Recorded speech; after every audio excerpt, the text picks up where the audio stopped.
Today also we are going to study a new remedy, Dalkamara. You know, it is very well known remedy in classical homeopathy. But the scope of its application is very limited in classical homeopathy. Generally, we think of this remedy when patient comes with some problems that are aggravated in autumn, and it is also famous for its potentiality in curing some chronic diseases like rheumatism, albuminuria, allergy, that is urticaria, dysentery, and some other problems like fever. Generally use this remedy in fever. When patients come and complain that his problem has aroused from cold exposure, when daytime is a bit hot and night is a bit cold. You know, this is autumn, I think, in time of Dalkamara. But we are going to study Dalkamara in a very special way, that is in-depth study of this remedy. Dalkamara, our discussed topic is delusion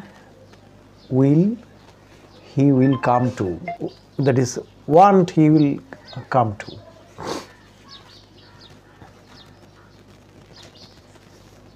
This is our discussed rubric, and already it has been explained in details its meaning in our mother tongue also. Now Dalkamara, what is the prime sensation? What is the prime feeling of this very remedy, Dalkamara, in the light of this rubric, that is delusion want he will come to? The prime feeling behind this rubric is delusion disabled he is. Disabled means he is not able to do something what he wishes to do.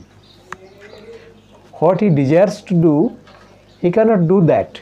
He is not able to perform his duty. And the patient feels that he is disabled. He or she, as you like to use, no problem. Delusion disabled she is or he is. Next one, delusion bed sinking is. Write down these rubrics one by one. Later on we will try to explain it. Delusion falling bed through thee. Delusion flying away what he holds in his hands. These are the feelings. Basic. Now let us explain. First rubric, delusion disabled he or she is. আজকে আমাদের আলোচ্য rubric হচ্ছে delusion want he will come to. সে অভাবের সম্মুখীন হবে, অভাবে পড়বে। যে অবস্থায় পতিত হলে তার ভিতরে যে ক্ষমতা, তার হাতে যে সম্পদ, অর্থ, এটা থাকবে না। এই যে অবস্থা, এটা হচ্ছে delusion want he will come to. এটা শারীরিক সামর্থ্য হতে পারে, সে এমন একটা অবস্থায় পৌঁছাবে, সে মনে করে যে অবস্থায় তার সামর্থ্য থাকবে না। যেমন এর সঙ্গে যদি আমরা কম্পেয়ার করি অন্যান্য রুব্রিকের, যেমন fear disabled of being, fear paralysis of, এর সঙ্গে কিন্তু আমরা ক্রস রেফারেন্স নিতে পারি, একেবারে হ্যাঁ কাছাকাছির জায়গায় চলে আসতে পারে। তাহলে প্রথম জায়গায় ফিয়ার ডিজাবল্ড অফ বিং, তার অ্যাবিলিটি থাকবে না। আজকে আমাদের ফার্স্ট রুব্রিকটা হচ্ছে ডিলিউশন ডিজেবলড হি ইজ, সে ভবিষ্যতে নয় এখনই মনে করে যে সে অক্ষম, সে অক্ষম। তাহলে কোনো কারণে কোনো অবস্থায় তার ভিতরে এই বোধটা ডেভেলপ করেছে, সে আগে যা পারতো এখন সেটা পারে না, সে সামর্থ্য তার নেই। এইটি কিন্তু এই রুব্রিকের বেজ।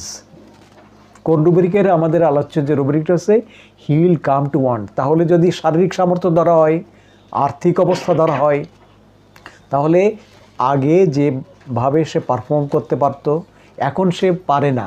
তাহলে কি অবস্থা, না পারলে কি হবে? আপনি যদি ওর সঙ্গে প্লাস করেন আর্থিক অবস্থাটা, তখন কি হবে? ওকে বসে থাকবে নাকি? আমি কাজ করলাম না, অর্থ কি এমনি এমনি চলে আসবে? কোনো অবস্থাতে না। আমার তো প্রয়োজন প্রতিদিনই অর্থ। আপনার ইনকাম থাকুক বা না থাকুক, ব্যয় প্রতিদিন আছে। এটি হচ্ছে একবার বাস্তবতা। মনে রাখতে হবে জিনিসটা, কথা খুবই বাস্তবতা হচ্ছে আপনার ইনকাম থাকুক বা না থাকুক 1 টাকা, কিন্তু আপনার ব্যয় রয়েছে প্রতিদিনের। কেন? আপনাকে খেতে হবে, খাওয়ার জন্যে আপনার লাগবে, সেই যে সামগ্রী লাগবে, আহার্য সামগ্রী লাগবে। আর আহার্য সামগ্রী ক্রয় করার জন্যে সব কিছু আপনার উৎপাদিত হবে না, এটা প্রয়োজন, তখন আপনার সেটা জোগাড় করতে হবে, আর তার জন্যে অর্থ চাই। তাহলে এই ভদ্রলোক মনে করছেন যে আমি অক্ষম, এই জায়গাটায় আমি অক্ষম, আই অ্যাম ডিজেবলড। সে তার ভিতরে এই ব্যাপারটা আসতেই বাধ্য যে আমি এমন অবস্থায় পড়ব যে অবস্থায় আমার কাছে আর চলারও ক্ষমতা থাকবে না। সেটা আর্থিক হতে পারে। এখন আমরা দেখব এক একজনে কীভাবে এইটা পেশেন্ট আমাদের কোন কোন ওষুধে কোন কোনভাবে দেখে, তার ভিতরে এই রুব্রিকটা কীভাবে ডেভেলপ করেছে। কোনটা? Delusion want he will come to. এটা আমাদের ডালকামারা সে নিজেকে অক্ষম ভাবে। মাত্র 2টো ওষুধ, মাত্র 2টো ওষুধ হচ্ছে এই রুব্রিকে রয়েছে। না না, নেক্সট হচ্ছে বেড সিঙ্কিং ইজ, তার বিছানা ডুবে যাচ্ছে। হ্যাঁ, এবার একটু বোঝার চেষ্টা করি। তার বিছানা ডুবে যাচ্ছে। আমরা যদি সাধারণ যে এই বিছানা নিই, তাহলে ডোবার সম্ভাবনা ওইভাবে আমরা খুঁজে পাবো না। যে আমার বিছানা ডুবে যাচ্ছে, তাহলে আর ওইভাবে হবে না। বিছানা ডুবে, বিছানার জায়গাটা হচ্ছে হোয়াট ইজ বেড। বেড হচ্ছে কমফোর্টেবল এবং খুব সেফ জোন হচ্ছে বেড, যেখানে যেখানে আমি আমার শরীরটাকে এলিয়ে দিয়ে শয়ন করে আমি তৃপ্তি লাভ করি, বিশ্রাম লাভ করি। সেখানে আমি যেতে চাই। সারাদিনের পরিশ্রম শেষে, ক্লান্তি শেষে আমি ক্লান্তি নিবারণের জন্যে, আবার রিফ্রেশমেন্টের জন্যে, আবার এনার্জি লাভের জন্যে যেখানে যাই আরামের জন্যে, সেই জায়গাটার নাম হচ্ছে বেড। সেইটা কি হচ্ছে? ডুবে যাচ্ছে। অর্থাৎ আরাম আয়েশ এগুলো কিছু থাকছে না। ডুবে যাওয়া মানে কি? ধীরে ধীরে ধীরে নিচের দিকে চলে আসা, নিঃশেষ হয়ে যাওয়া, কমে যাওয়া। হ্যাঁ, কমে যাওয়া, তার ভিতরে এই ব্যাপারটা রয়েছে। হ্যাঁ, কোনো উপায় নেই। নেক্সট হচ্ছে কি ওই রুব্রিকটা delusion falling bed through the, বিছানার ভিতর দিয়ে সে পড়ে যাচ্ছে। ভিতর দিয়ে পড়ে যাওয়া মানে আজকে সুন্দরভাবে ছিলাম, আজকে সেই জিনিসটা নেই। আপনি এখনকার কথা বিবেচনা করুন। যার আর্থিক সামর্থ্য যতটুকু ছিল, দ্রব্যমূল্য যে হারে হয়েছে, আর কি বিলাস করে খাবার কিছু আছে? টোটালি নেই। এখন শুধু কি বেঁচে থাকতে হবে, এমন জায়গা অবস্থায় রয়েছে, শুধু বেঁচে থাকতে হবে।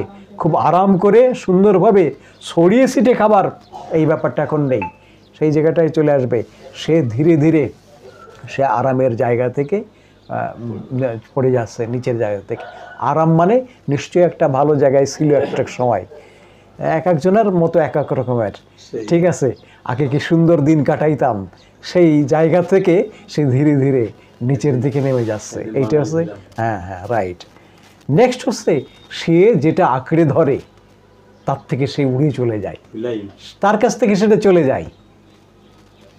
Dilution flying away, what he holds what he sand, যা সে আঁকড়ে ধরে, যা সে ধরে থাকে, তার কাছ থেকে সেটা পালিয়ে যায়, হারিয়ে যায়। যেমন টাকা ওড়ে না, ও তার কাছ থেকে ওরকম সম্পদ উড়ে যায়, চলে যায়, এইভাবে থাকে। আমার এক বোন ফেসবুকে স্ট্যাটাস দিয়েছে যে বাজার করতে গেলে বাজারের ছবিও দিয়েছি কী কী কিনেছে, যে মানি ব্যাগের জন্য খুব কষ্ট হয় বাজারে গেলে। এখন এই অবস্থাটাতে কিছু থাকে না, যা আঁকড়ে ধরি, যে সম্পদটাকে আঁকড়ে ধরি, যে জিনিসটাকে আঁকড়ে ধরি, সেই জিনিসটাই থাকে না। আঁকড়ে ধরা কেন মানুষ আঁকড়ে ধরে, এই জায়গার খুব জায়গা, সব জায়গায় আঁকড়ে ধরার বড় জায়গাটা হচ্ছে আমার অস্তিত্বকে টিকিয়ে রাখার জন্যে, আমার অস্তিত্বকে টিকিয়ে রাখার জন্যে, আমার চলার জন্যে আমি আঁকড়ে ধরি। যে কোনো মানুষকে আমরা আঁকড়ে ধরি, শুধু যে আমার হাত দিয়ে ধরতে হবে তা নয়, আমার মন, আমার আবেগ দিয়ে, আমার অনুভূতি দিয়ে আমি মানুষকে আঁকড়ে ধরি, আমার বিশ্বাস দিয়ে, আমি আমার কথা দিয়ে আমি মানুষকে আঁকড়ে ধরি। এই জিনিসটা সে যে বলছে আমি যেটা আঁকড়ে ধরি সেটা সেইভাবে থাকে না। সেটা মানুষ হতে পারে, যাকে আমি ধরলাম সে হ্যাঁ চলে গেল। আমরা দেখব ডেফিনেটলি এখানে মানুষের উল্লেখ রয়েছে, সেটা কেমন কি অবস্থায়। এটা গেল, এইটা হচ্ছে কিসের পার্টটা, এই পার্টটা হচ্ছে ফিলিংয়ের পার্ট। হ্যাঁ হ্যাঁ, এটা বেসিক ফিলিং। এর সঙ্গে আমরা যখন পাশাপাশি চলে আসবে সেটা হচ্ছে ইমোশন। দুটো পার্ট আমাদের, যেমন হেমিস্ফিয়ার রয়েছে দুটো আমাদের, হ্যাঁ হ্যাঁ হ্যাঁ, রাইট অ্যান্ড লেফট। লেফটে আমাদের ইন্টেলেক্ট, রাইটে আমাদের ইমোশন। তো যে কোনো পার্টে একটা জিনিস জাগলে তখন আর একটা পার্টে জাগবে। গত ক্লাসে আমরা দেখেছি, আমরা আলোচনা করতে গিয়ে যখন আলোচনা করতে ক্যালক্রিয়া ফ্লোরিকা আলোচনা করতেছিলাম, সেই জায়গাটায় আমরা বেসিক জায়গাটাকে যেটা ধরেছি, এক্সকিউজ মি, বেসিক জায়গাটাকে যেটা ধরেছি সেটা হচ্ছে এই যে delusion he will want, he will come to, এই জিনিসটা হচ্ছে বেস। এর থেকে কিন্তু উদ্ভাবিত হচ্ছে ফিয়ার পভার্টি অফ। আমরা গত ক্লাসে আলোচনা করেছি এবং খুব ডিপে আলোচনা করেছি, যেটা আমরা অন্য কোনো কোথাও তো খুঁজে পাবো না। কোনো ম্যাথমেটিকেতে এইভাবে সুন্দরভাবে আলোচনা আসেনি কোথাও, আমার কাছে যতগুলোই আছে কোথাও দৃষ্ট হয় না এইভাবে খুব ডিপে গিয়ে এই জায়গাটা আলোচনা করার। এই ক্যালক্রিয়া ফ্লোরিকা কেন সে ভাবে, তার বেসটা কোথায়, ফিয়ার পভার্টি অফ কেন, তার কারণটা কি? ফিয়ারটা ডেভেলপ করে পরে, আগে ডেভেলপ করে ফিলিং, তারপরে হচ্ছে ফিলিং। আমার আগে বাঘের অনুভূতি আসতে হবে, বাঘের ক্যারেক্টারটা আসতে হবে, তারপর আসবে ভয়।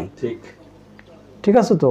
আগে ভূতের কল্পনা, ভূতের কার্যকলাপ, তার ক্ষমতা, এই বিষয়ে আমার ধারণা আসতে হবে, তারপরে তার ভয় আসবে।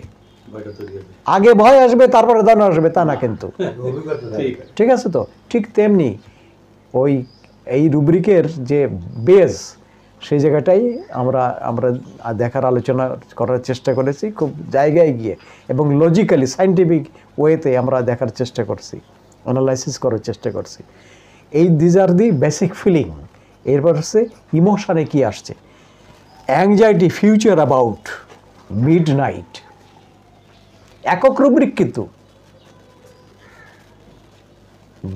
ডালকামারে একক রুব্রিক, হ্যাঁ একক রুব্রিক। এটা হচ্ছে কি, anxiety, future about mid night, মধ্যরাতে তার কি হচ্ছে, ভবিষ্যৎ নিয়ে ভাবনা হচ্ছে। আমরা যদি মধ্যরাত ধরি তাহলে কি বেটা জেগে আসছে না, জেগে উঠছে না, ওই জায়গায় জেগে ওঠার পরে তার মধ্যরাতে, বা ঘুমই হচ্ছে না তারপরে মধ্যরাতে, একটা তো হতে হবে।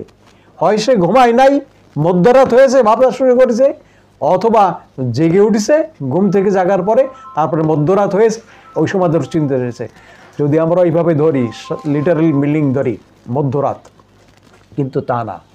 মধ্যরাত হচ্ছে এমন একটা জিনিস, আর রাতের আমরা সিগনিফিকেন্স ধরেছি, ওর আলাদা অর্থ ধরেছি, মানে this is called inference. Logically যে জিনিসটাকে আমরা এক্সটেন্ড করতে পারি মিনিংটাকে, ওকে বলি ইনফারেন্স।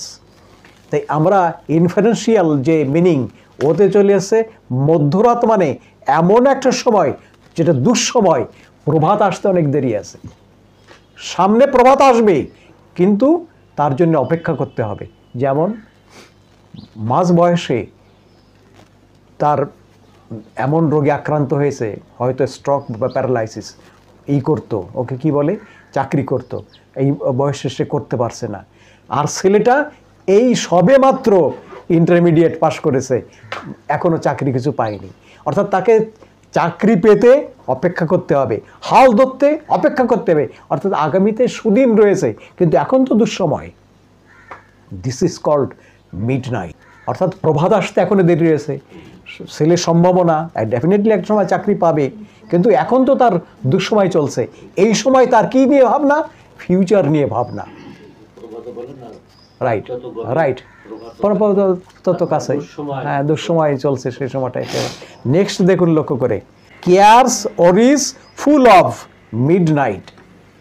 সে কেয়ারস ওরিস মানে কোনো বিষয় নিয়ে, দেখুন কেয়ারস ওরিসটা কি, কেয়ারস ফুল অফ, মনে রাখবেন, যেখানে আমার কর্তব্য রয়েছে এবং আমার তার ভিতরে সহানুভূতি, কর্তব্য, এই দুটো জিনিস থাকতে হবে।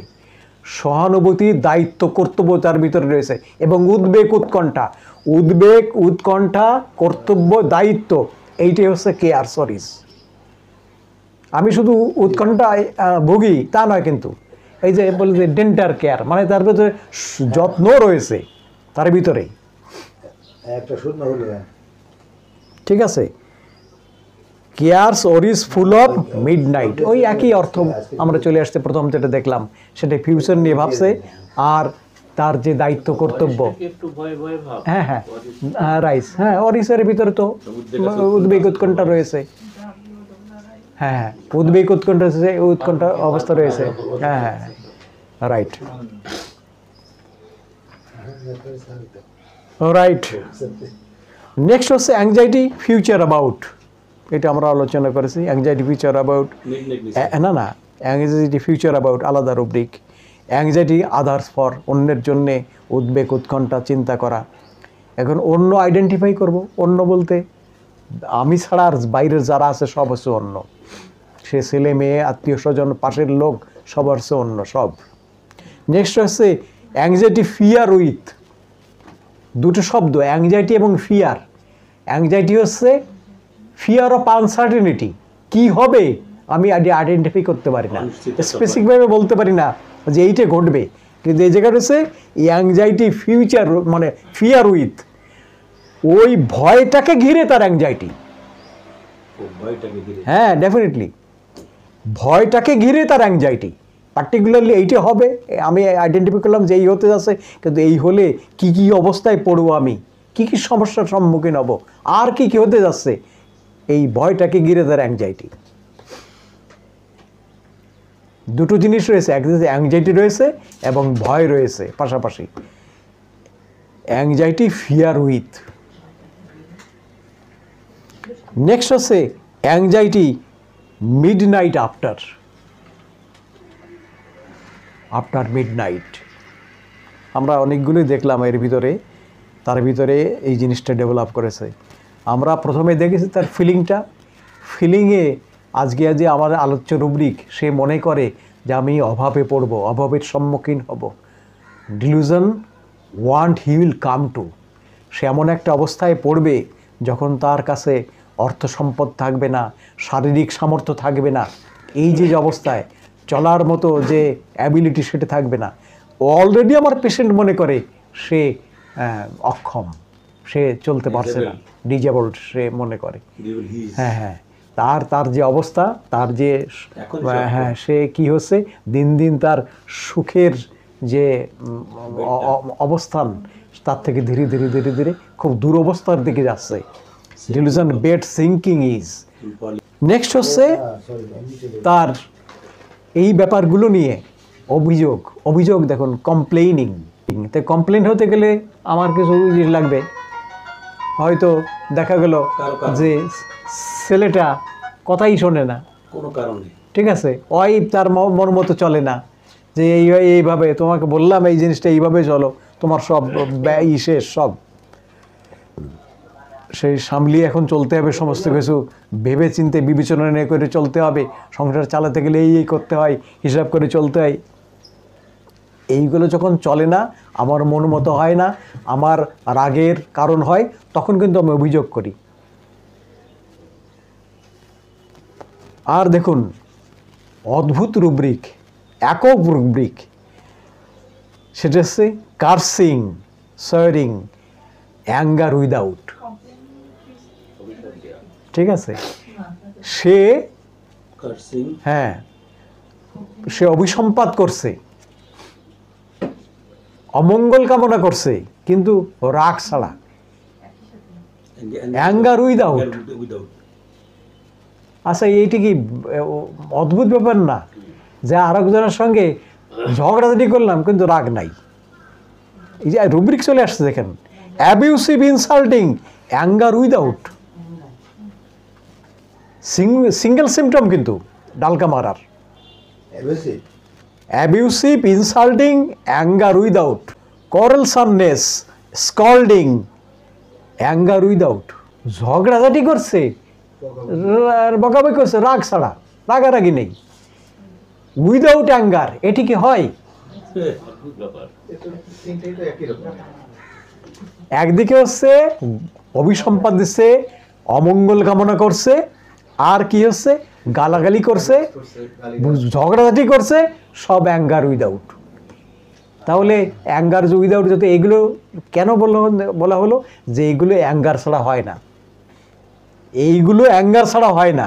কিন্তু অ্যাঙ্গার ছাড়া এ করছে কেন? এ করছে কষ্টে, দুঃখে। অভিযোগ করছে যে তুমি এই যে ছেলের এরকম বকাবকি করছো, গালি করছো, যে আমি মরার পরে ওই হাতে তোর ই হবে, বাসন নিয়ে পথে দাঁড়াতে হবে, তুই বাসন নিয়ে পথে দাঁড়াবি, এইটা আমি বলে গেলাম। ওই বলছে তুমি ছেলের এই কথা বলতেছো, এইভাবে সবই দিচ্ছ, রাগারাগি করছো। রাগে দেয় নাকি? এ তো দুঃখে, দুঃখে কষ্টে। আমার ছেলে এইভাবে পতিত হোক, এটা আমি চাই না, এগুলো দুঃখে কষ্টে বলতেছি, অ্যাঙ্গার উইদাউট। তাহলে নিশ্চয়ই পিছনে কারণ রয়েছে, সেটা হচ্ছে কারণ হচ্ছে দুঃখ, কষ্ট, যে হয়তো সে তার মতো চলাতে চাচ্ছে, সে চলছে না, তার যেভাবে গাইড দিতে চাচ্ছে সেভাবে গাইড দিচ্ছে, সেই অনুযায়ী সে চলছে না, এইটাই তার কষ্ট। কেন? যে আমি তো এখন পারছি না। আমি পারছি না কেন? আমি অসুস্থ, আমার মাথায় মারাত্মক যন্ত্রণা, তীব্র যন্ত্রণা মাথায়। আমি মাথায় যন্ত্রণা হলে কিছু কাজ করতে পারি না, কোনো কিছু করতে পারি না, আমার মাথাতে ইয়ে যায়, আউলায় যায়, আউট হয়ে যায়।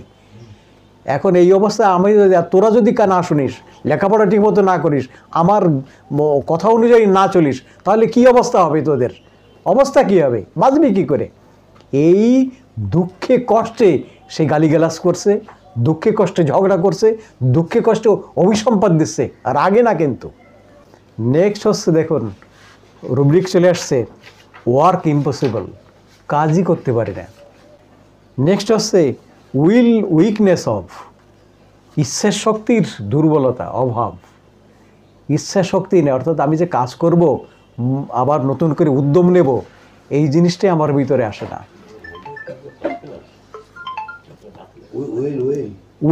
উইকনেস অফ মানে উইকনেস অফ উইল, ইচ্ছার দুর্বলতা।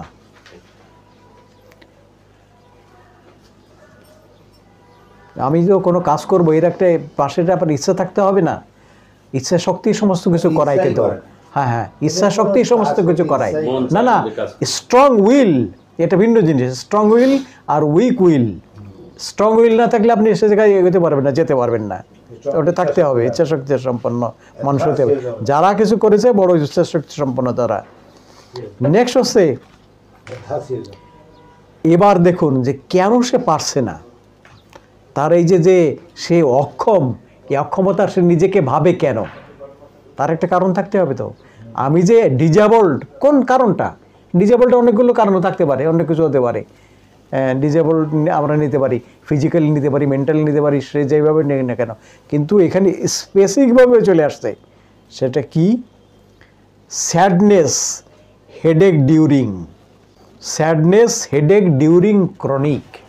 আমরা যদি হেডেকটাকে শুধু মাথায় যন্ত্রণা নিই, তাহলে ওই মাথায় যন্ত্রণায় সীমাবদ্ধ থাকবে, আমরা ওর থেকে বেরোতে পারবো না।